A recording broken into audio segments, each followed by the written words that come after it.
പിന്നെ എൻ്റെ മോളെ അപ്ഡേഷൻ എന്ന് പറഞ്ഞു കഴിഞ്ഞാല് സത്യം പറയാ വീഡിയോ ചെയ്യാനുള്ളൊരു മൈൻഡ് പോലും എനിക്കില്ല. പിന്നെ മൈൻഡ് ജസ്റ്റ് ബെറ്റർ ആകുമ്പോഴാണ് ഈ വീഡിയോ ചെയ്യുന്നത്. അപ്ഡേഷൻ ചോദിക്കുന്നവർക്ക് വേണ്ടി മാത്രം ചെയ്യുന്ന വീഡിയോ ആണ്. ഒരു നല്ല വീഡിയോ നിങ്ങൾക്ക് കാണുമ്പോൾ തന്നെ അറിയാം ഞാൻ ഇടുന്നൊരു നല്ല വീഡിയോ പോലും അല്ല. ഞാൻ ബാക്ക്ഗ്രൗണ്ട് നോക്കല്ല, സിറ്റുവേഷൻ നോക്കല്ല, ലൈറ്റ് നോക്കല്ല, ഒന്നും നോക്കല്ല. കാരണം എന്താ, അപ്ഡേഷൻ കൊടുക്കണമെന്നേ ഇല്ലു, വേറെ ഒന്നും ഞാൻ ചിന്തിക്കല്ല. അറിയാത്തവർക്ക് വേണ്ടിയിട്ടാണ്. മോള് SFNCയിൽ തന്നെ ഉണ്ട്. പ്രത്യേകിച്ചൊന്നും പറയാനില്ല. അവൾക്ക് ഭയങ്കര കഫക്കെട്ടുണ്ട്. സക്ഷൻ കൊടുക്കുന്നുണ്ട്, നെബുലൈസേഷൻ കൊടുക്കുന്നുണ്ട്. ഇനിയിപ്പോ നാളെ തിങ്കളാഴ്ച, നാളെ ഇപ്പൊ മുഹമ്മദ് ഡോക്ടർ വന്നു കഴിഞ്ഞാൽ എന്താ പറയാ പോകുന്നത് എനിക്കറിയില്ല. അപ്പോ ഡോക്ടർ വന്നിട്ട് എന്താ പറയുന്നത് നോക്കാം. അപ്പൊ നാളത്തെ അപ്ഡേഷൻ നാളെ തരാം ഇൻഷാല്ലാ.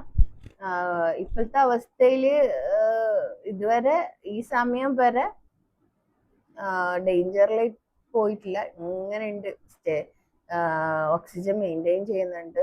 തവക്കൽത്തു അലല്ലാഹ്. ഓരോരോ പുലർച്ചയും അല്ലെങ്കിൽ ഓരോരോ രാത്രിയും പേടി നിറഞ്ഞതാണ് സത്യം പറഞ്ഞത്.